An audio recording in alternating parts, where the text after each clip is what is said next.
Hello, everyone. This is Tom Fox. I'm the Compliance Evangelist, and I'd like to welcome you to this special 5-part podcast series sponsored by Affiliated Monitors, which celebrates Affiliated Monitors' 15 years in business as the first entity specializing in independent integrity monitoring.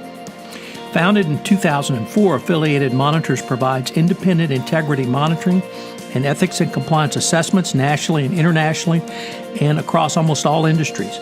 With its knowledge of effective ethics and compliance programs and cultures, Affiliated Monitors is respected for its work as the corporate monitor on matters ranging from multinational corporations to small and mid-sized companies and even individuals.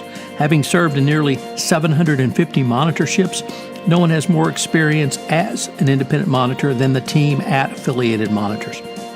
For more information on how an independent monitor can help improve your company's ethics and compliance programs, visit this podcast series sponsor, Affiliated Monitors, at www.affiliatedmonitors.com.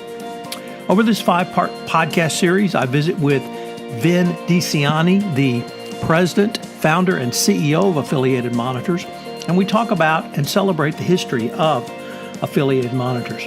In our first podcast, we look at the idea which DiCiani formed, which led to the founding of Affiliated Monitors.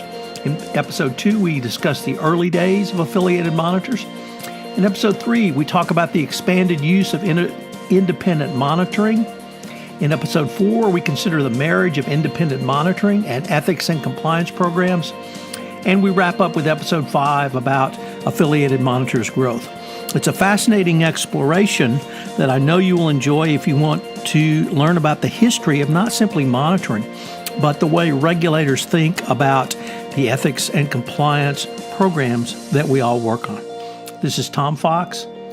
This special 5-part podcast series on the history of Affiliated Monitors is a special presentation of the Compliance Podcast Network. Hello, everyone. This is Tom Fox, back for another episode in the history of Affiliated Monitors.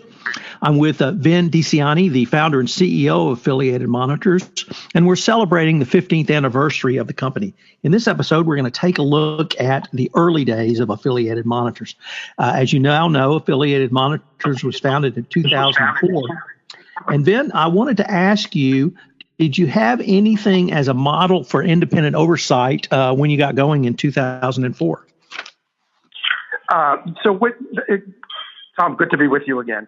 So out of New York City, there was a number of special commissions that were created to address some of the what I'll call improprieties by contractors in building public schools in New York City. And they created 2 commissions, and out of those commissions arose a concept called Independent Private Sector Inspector General. The acronym is IPSIG. And the model was for these IPSIGs to bring sort of accounting, legal, and perhaps engineering skills into the oversight of construction contractors who were about to lose a contract because of some type of violation of the terms of the contract. It might have been an accounting issue. It might have been there are too many delays in the construction.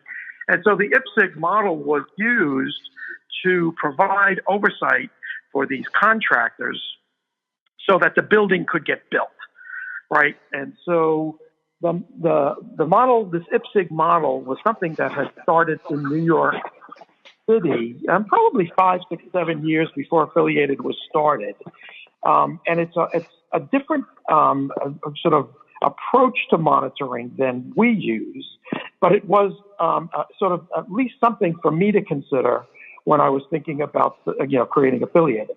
So the IPSIG model is much more intrusive than the type of episodic monitoring that we do. So IPSIGs are very deep in the company. So they'll go in and sort of run the accounting or be testing the accounting, testing what the engineering is looking like, looking at all the legal obligations. So teams of people on the IPSIG team would go in and work with the contractor. So as I said, it can be very intrusive because it could be throughout the life of the contract. So that's the model that was created in New York. again, we created a different approach to monitoring, but that was at least something for me to look at, as a some place where independent monitoring had started. Then in our first episode around the idea which led to the formation of affiliated monitors, you touched on your discussions with the regulatory agencies, but I wanted in this episode to really dive into that a little more deeply and ask, what did you see from regulators around monitorships, and how did you actually approach them and have these conversations which led them to sort of embrace this idea you presented? Again, it took a lot of time. So it's clear that, they weren't ready to just, accept independent monitoring and, send all cases, to affiliated monitors. So we had to get them to at least understand the notion of independent monitoring first. Right. So it was more conceptual for them because most of them had never used a monitor before and were sort of set in their ways of meting out sanctions. So if a business did this, it would get that sanction. If a business did that, it would get this sanction. So you had to change minds, if you will, in terms of here's approaches that might be a little bit different. Right. The other thing that agencies were seeing, and again, there's maybe 2 or 3 things that, were going on at the same time, a lot of cutbacks, to staff. So staff at regulatory agencies would sometimes be both investigators of new matters and then on the enforcement side, make sure that a doc is doing what they're supposed to do if that was the approach that was taken. But there were cutbacks. And so where things sort of suffered for some agencies was they didn't have the staff to do anything on the enforcement side. So that was the second, consideration. And then the third was, and it's still a consideration for a lot of agencies, sometimes you don't have a number of providers or companies that provide a particular service or business. And so you don't necessarily want to put everybody out of business because then you're lacking in companies to bid on projects or, doctors to provide a particular service in a particular geographic location. So, boards were sort of confronted with those sort of problems. So we came along at a time when this was a new notion and, once they got their hands around it, and, they tried it once and then they said, this is really a good idea. That's how we sort of had to, the sort of the humble beginnings of talking with regulators was just conceptual at first and then moving forward to actual, implementation. Then I certainly understand how companies could see this to be in their interest to have this type of program going forward.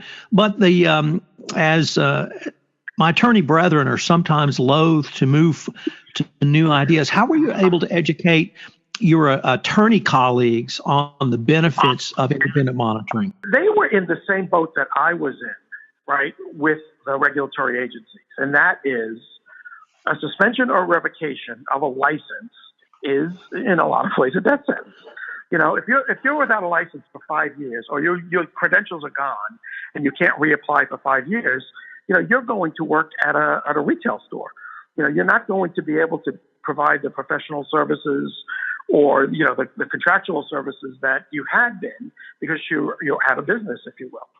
So for defense attorneys like myself, this was an idea that gave them something to negotiate with for their client before the regulatory agencies. And so that's one of the sort of benefits, if you will, for defense attorneys is they now had something that they could use to leverage with regulatory agencies, as opposed to just being confronted with your client's going to be suspended for 5 years. Right now, they could say, "Well, how about this remedial approach?" And we'll agree to it, and he'll pay the cost, or the company will pay the cost, and we will become a better company. So it's again the socializing the idea with them first, but them realizing there's a great benefit to what independent monitoring brings to their clients. And I've had, we have had so many over the years, so many attorneys that are sort of like repeat customers they see the benefits, and we've helped their clients. So again, notionally, it was getting them there, but it was almost an easier sell, if you will, to attorneys than it was to boards.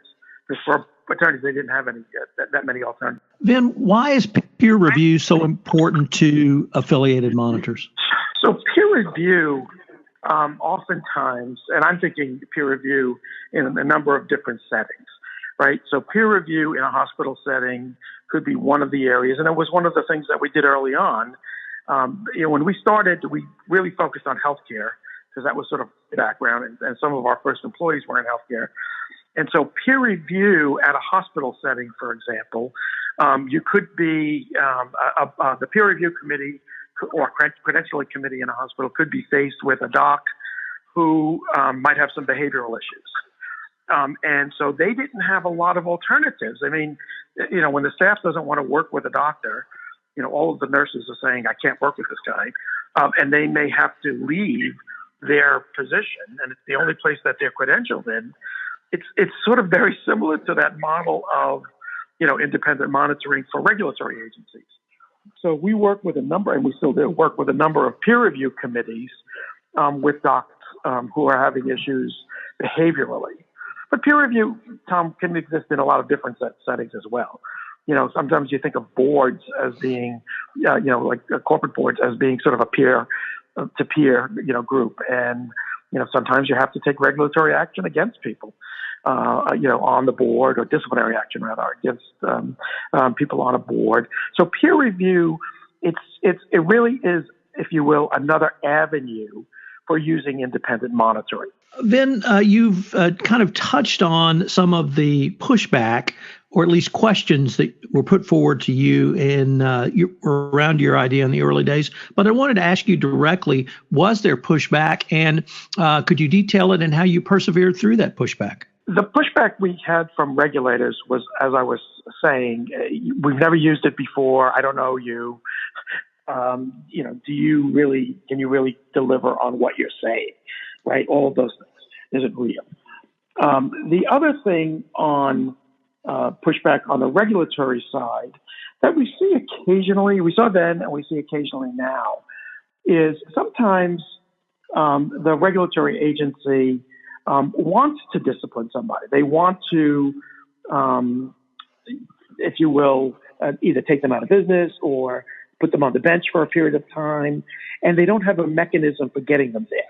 And so they'll use, they were using independent monitoring, and some agencies sort of do that as investigators, using the monitor as the investigator to find the final, act that could take out a business or a practice. And that really bothers me, and it always did bother me, because that's not what an independent monitor is supposed to be, right? And so, the pushback for us is, we're not your investigator, we're a monitor. You've made the decision to let the business continue. Let the business continue, and let's fix it. As opposed to, the agency saying to us, go find us evidence, so we can nail this guy. And that was something that was sort of bothersome. On the other side of the fence, with the attorneys and the businesses, the pushback has been, and this is sort of pretty well known, the fact that the cost of the monitoring is borne by the business, right? And so, you have some monitors who, it's a nice, income for them. And so the cost of the monitoring, sometimes it can be a consideration, that somebody's not going to say, I don't want to monitor because it's too expensive. The other thing about it, and again, it's the pushback that we saw then and we see it now, is transparency, right? So the monitor coming in, you have to, open the kimono, you have to, let us look at documents and talk to people that you don't necessarily want us to talk to, but, the monitor has that kind of leeway under, a well-structured settlement agreement, or the CIA or a DPA. So, the pushback comes from, that sort of that transparency that's required for the monitor. Those things still exist, but I think we have better answers, right, to both sides when we hear that or get that sense of pushback. Vin, unfortunately, we're near the end of our time, but I've been visiting today with Vin DiCiani, the founder and CEO of Affiliated Monitors on the early days of Affiliated Monitors. I hope you will join us again tomorrow for the next episode where we talk about the expanding use of the independent monitor. Vin, as always, thank you, and I look forward to continuing the conversation. Very much appreciated, Tom. Hello, everyone. This is Tom Fox. If you'd like more information on Affiliated Monitors, check out their website, www.affiliatedmonitors.com. I hope you will join me again tomorrow for our next episode in this fascinating and celebratory 5-part podcast series on the 15 years of Affiliated Monitors, which details the history of not only independent monitoring, but ethics and compliance programs. This is Tom Fox. I'm the Compliance Evangelist. This podcast series is a special presentation of the Compliance Podcast Network.